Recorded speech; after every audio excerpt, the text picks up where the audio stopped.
Rev up your engine.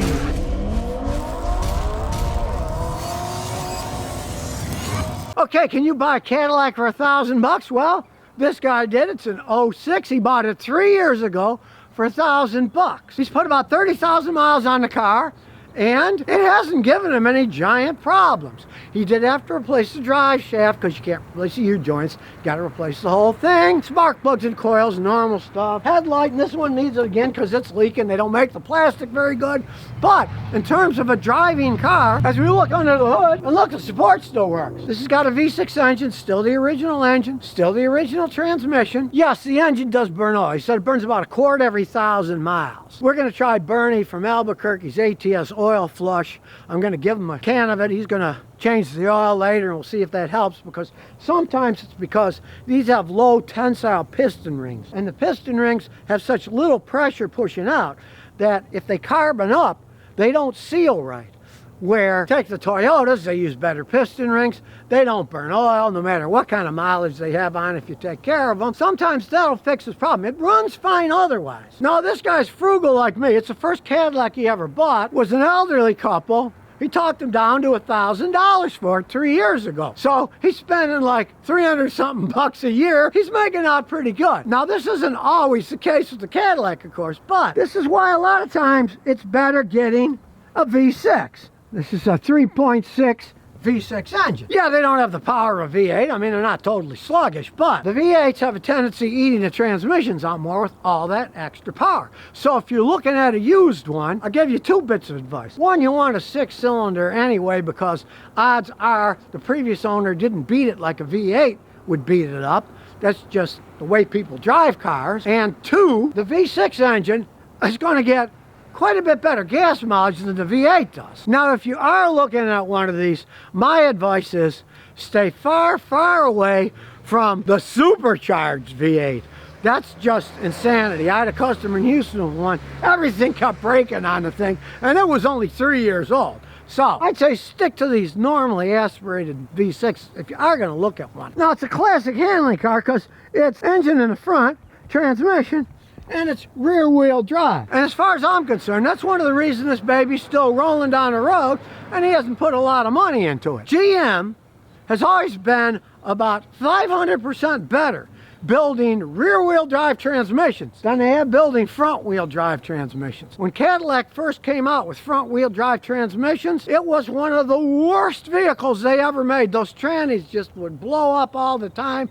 The big engines, the V8s had too much power, ate up the front-wheel drive. But rear-wheel drive, that's a different story. He hasn't had any problems with this. We'll see how it shifts when we take it for a road test. But it's much better than a front-wheel drive Cadillac. That's one of the reasons this thing's probably still rolling down the road. Now, he wants to see what kind of shape everything's in generally, so we'll get my new scan tool out here. We'll hook it up. Check out this old school computer setup on this. I mean, this thing's amazing for its age. It's got a 6 CD changer. It's old, right? And it's got the old Cadillac heating system all down here. It all still works. AC still blows cold. It scanned it quite well. That's the one thing about GM. GM was one of the first company to really get good analytics with computer software. So even back in the day, I could get quite a bit of data on GM vehicles versus even Toyota or Ford. But on the other hand, you needed to because they were braking all the time. You don't really care about the Toyota. Kind of like a Swiss watch, right? If it doesn't break, you don't care how complicated it is. 5-speed automatic, not an outrageous automatic. Doesn't have like 10 speeds like the new Junkers do. Powertrain system has some codes. Seat module, passenger presence system. We don't care about that nonsense. Everything else is normal. So actually, it's not all that bad. Though, here's what we're more interested in. The powertrain system, and here's the codes. Fuel trim, lean at idle. Fuel trim system, lean at idle. Bank 1 and bank 2. And so the catalytic efficiency is inefficient at bank 1. And the oil pressure sensor circuit has high voltage. It's handy for this guy because he lives in Tennessee. There are no emissions testing in Tennessee, so he can drive this thing forever. But we want to see if there's any kind of a problem that's real. Now, you can hear it's idling higher. You can see it's got an idle speed high code too. So the first thing we'll do is we'll clear all the fault codes. Turn it off, turn it on, clear the fault codes. So now we're starting from scratch and all the data will start over. Start it back up. We'll go to data stream. Look at the engine data. And off we go. Start looking for weird stuff. As you can see, the engine oil pressure sensor's fine. Probably there's just some minor electrical flaw that's giving the different voltage to it. It obviously has no oil pressure problem because the engine sounds totally normal. If it had a problem, the engine would be clacking at idle from lack of oil. So it's not like it doesn't have oil. That's the thing about the Cadillacs, which he said, well, you know, people always said these are electronic nightmares, but he hasn't had any real problems with them. Well, that's because he doesn't have one of these machines. And there's stuff you don't really care about that this will show electronic problems. It's always got some kind of electronic problem with the sensor, but the pressure is fine, so we really don't care about that either. Oh, we'll go back to all the data here. Now you can see the fuel trim here is at 0%, which makes me highly suspect because there's no way a car this old, GM, has 0% fuel trim there. There's obviously something squirrely going on with the system because we're getting into the short-term fuel trim on bank 1 and 2, and you can see they're both 25%, which means presently it's running super lean. It's adding 25% fuel. Now as we rev it up, you can see the long-term fuel, it's not changing at all. And it should change as we rev it up and down. So there's obviously a problem in the fuel trim system on this vehicle. Now you can see here, the fuel trim learn system is disabled. So it knows there's a problem somewhere, and it's disabled the fuel trim learning. So we're gonna have to look at the oxygen sensors. I'm gonna go to the oxygen sensor data here. We'll select them all, and look at that. Okay, you notice now, it's idling itself up, and look at what happened. Fuel trim learn. Now it's enabled, now it's disabled.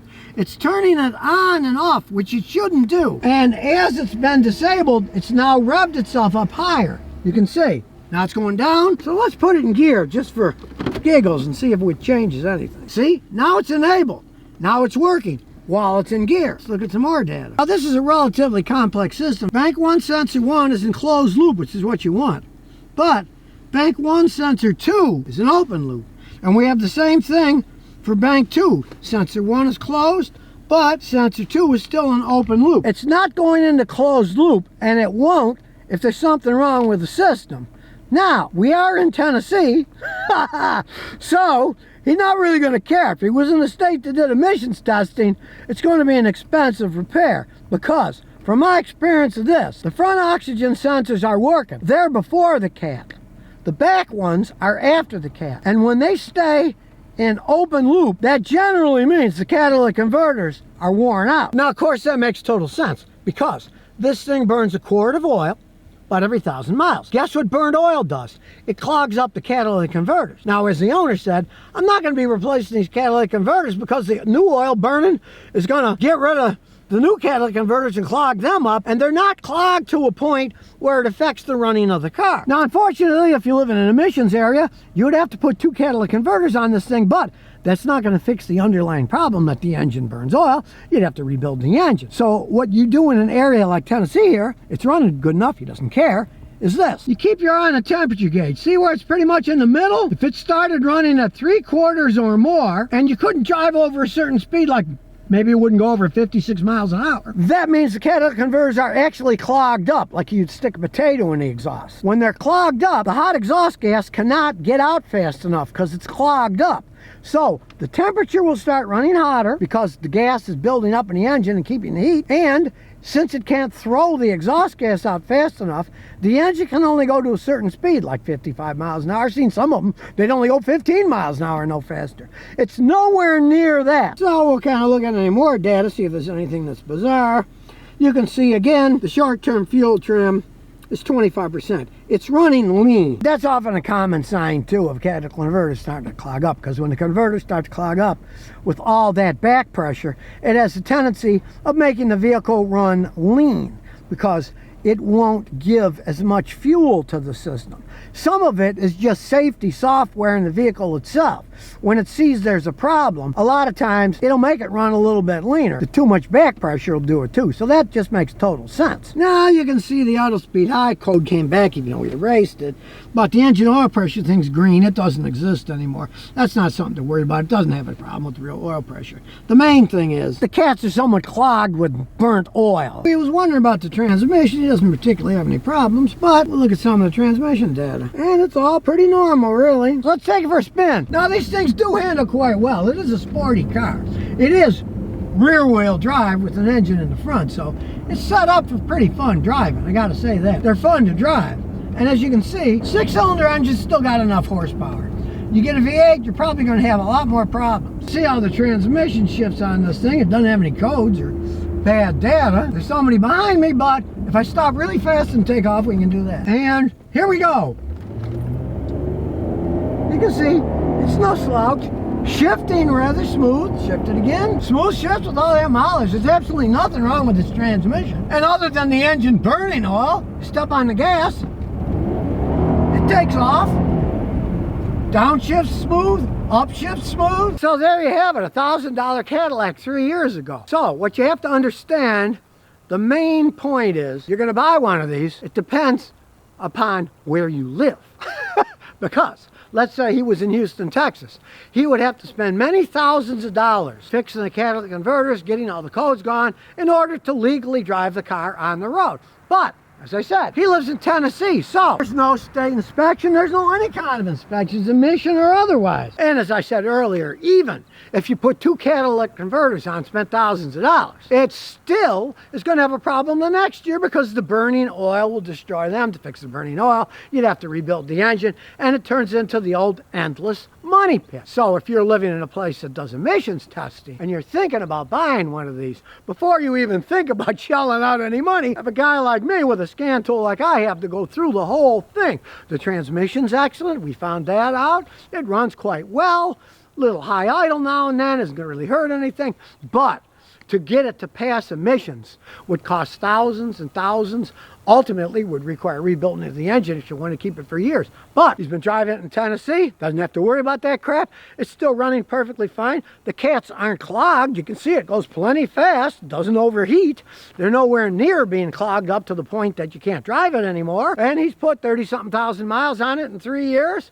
And he's definitely got his $1,000 worth. Though, if you live in an area that does inspection, you'd add that on and on and on. And if you had to do the engine over, hey, you know, you'd be putting at least 10 grand into this car doing all that stuff, which of course probably would not be worth it. So it's yet another reason you might think about moving to Tennessee, like I did, because then you don't have to deal with all that crap where, oh, you need this done, you need that done, and it's just an endless money maker.